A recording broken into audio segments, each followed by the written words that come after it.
देखिए, अभी जो मैं लेसन करा रहा हूँ, आपको सिर्फ़ इसे सुनना है। अगर आप इसे लिखना चाहें तो लिख सकते हैं, और इससे आपकी राइटिंग स्किल भी सुधरेगा, और आप इसे 2 बार सुन लीजिए। ये जो एम लक्ष्मीकांत है, आपकी बहुत ईज़िली हो जाएगी।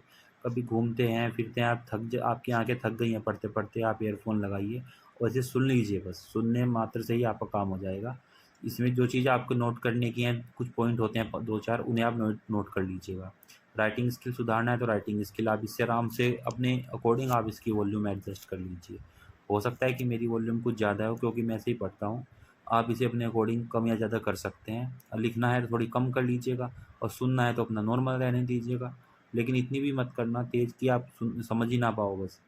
आपके दिमाग में वो चीज़ आनी चाहिए। जिस तरह आप की सामान्य बात को सुनते हैं, आप उसी तरह सुनिए, जल्दी सीखेंगे। आप वॉल्यूम ज़्यादा तेज़ करेंगे तो आप फिर समझ नहीं पाएँगे, आपके ऊपर से ही निकल जाएगा वो।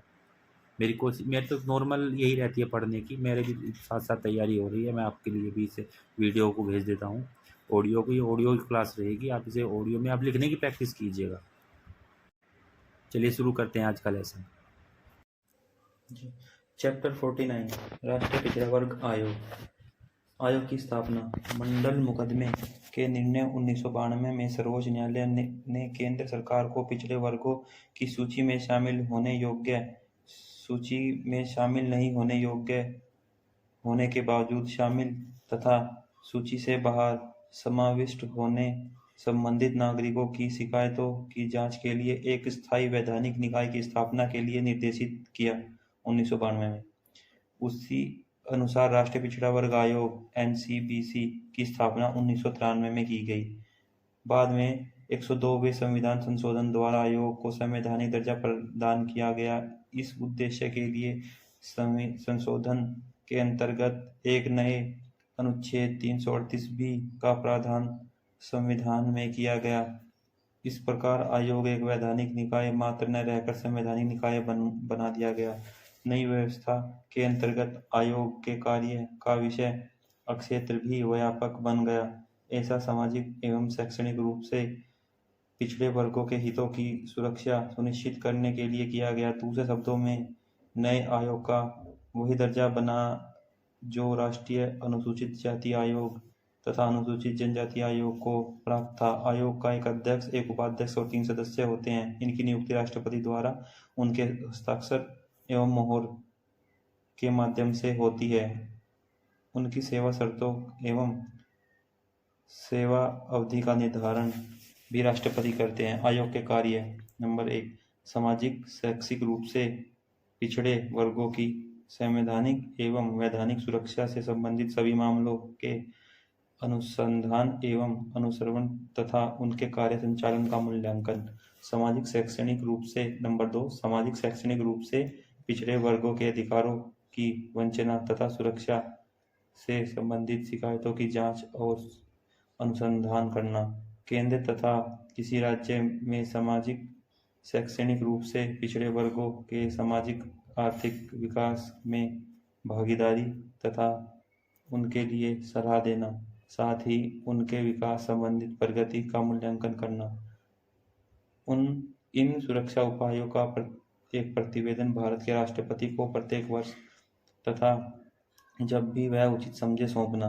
सामाजिक शैक्षणिक रूप से पिछड़े वर्गों की सुरक्षा, कल्याण तथा सामाजिक आर्थिक विकास के उपायों को प्रभावी रूप से लागू करने के विषय में केंद्र और राज्य की अनुशंसा देना। 6 यानी कि नंबर 6, सामाजिक शैक्षणिक रूप से पिछड़े वर्गों की सुरक्षा, कल्याण तथा विकास एवं उन्नति के लिए अन्य कार्य संपादित करना, उनके लिए राष्ट्रपति जिनके लिए राष्ट्रपति निर्दिष्ट करे। आयोग का प्रतिवेदन: आयोग अपना प्रतिवेदन प्रतिवर्ष राष्ट्रपति को समर्पित करता है।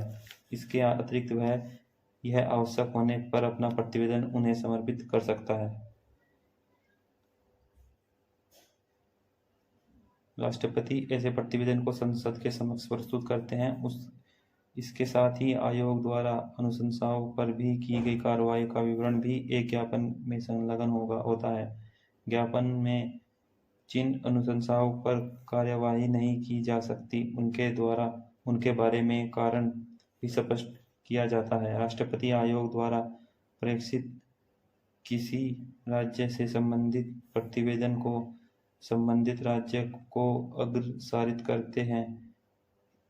इस प्रकार प्रतिवेदन को राज्य सरकार राज्य विधायिका के समक्ष प्रस्तुत करती है, जिसके साथ आयोग की अनुशंसाओं पर की गई कार्रवाई को दर्शाने वाला एक ज्ञापन भी संलग्न होता है। जिन अनुशंसाओं को लागू नहीं किया जा सकता, उनके कारणों की व्याख्या भी ज्ञापन में होती है। आयोग की शक्तियाँ प्रक्रिया स्वयं निर्धारित एवं विनियमित करने की शक्तियाँ प्राप्त हैं। आयोग को अपनी प्रक्रिया निर्धारित करने की शक्तियाँ स्वयं प्राप्त हैं। किसी मामले में अनुसंधान अथवा किसी शिकायत की जांच करते समय आयोग का न्यायिक शक्तियाँ विहित हैं, विशेषकर निम्नलिखित मामलों में। नंबर 1, भारत के किसी भूभाग में किसी भी व्यक्ति को आयोग के समक्ष बुलाने एवं उनकी उपस्थिति सुनिश्चित कराने एवं शपथ कराकर उनसे पूछताछ करना, किसी भी दस्तावेज की खोज और प्रस्तुतिकरण की मांग करना। नंबर 3, शपथ पत्रों पर साक्ष्य प्राप्त करना। नंबर 4, किसी भी न्यायालय या कार्यालय में किसी भी सार्वजनिक अभिलेख की मांग करना। नंबर 5, गवाहों और दस्तावेजों के परीक्षण के लिए सम्मन जारी करना। तथा नंबर 6, कोई अन्य मामला जिसका विनिश्चय राष्ट्रपति करे। केंद्र सरकार तथा राज्य सरकारों को सामाजिक शैक्षणिक रूप से पिछड़े वर्गों को प्रभावित करने वाले समस्त नीतिगत मामलों पर आयोग से सलाह लेनी जरूरी है। टिप्पणी एवं संदर्भ: इंदिरा साहनी बनाम भारतीय संघ 1992, राष्ट्रीय पिछड़ा आयोग अधिनियम 1993, राष्ट्रीय पिछड़ा वर्ग आयोग अधिनियम 1993 को राष्ट्रीय पिछड़ा वर्ग आयोग निरसन अधिनियम 2018 द्वारा निरस्त कर दिया गया। 102 नंबर 4, 102वें संविधान संशोधन अधिनियम 2018 द्वारा एक नया अनुच्छेद 342A जोड़ा गया, जिसके अंतर्गत राष्ट्रपति सामाजिक एवं शैक्षणिक रूप से पिछड़े वर्गों को निर्दिष्ट कर सकते हैं। नियमानुसार वे 3 साल की अवधि के लिए पद धारण करते हैं। आप इसके साथ साथ आप अपने लिखने की प्रैक्टिस कीजिए। जो आपको इम्पोर्टेंट लगे चीज़ आप उसे नोट डाउन करते जाइए। इसे 2 बार सुनिए, 1 बार 2 बार सुनिए, 3 बार सुनिए, आपको ये याद हो जाएगा। ये SC आयोग, ST आयोग, पिछड़ा आयोग, सब में ज़्यादातर बातें इनमें एक शक्तियाँ एक जैसी ही हैं। बस SC की जगह OBC आ जाएगा, OBC की जगह ST आ जाएगा, इतना फ़र्क है, ज़्यादा अंतर नहीं है। आप इसे सुनिएगा, 2 बार सुनिए। इसी उद्देश्य से बनाया गया है, जिससे आप घूमते फिरते कहाँ या ट्रैवल करते हुए भी आप इसे सुन सकते हैं। वीडियो को लिख भी सकते हैं, इसके साथ साथ आपके लिखने की प्रैक्टिस भी हो जाएगी। ठीक, नेक्स्ट वीडियो करते हैं भारतीय अल्पसंख्यक वर्गों के लिए विशेष अधिकारी।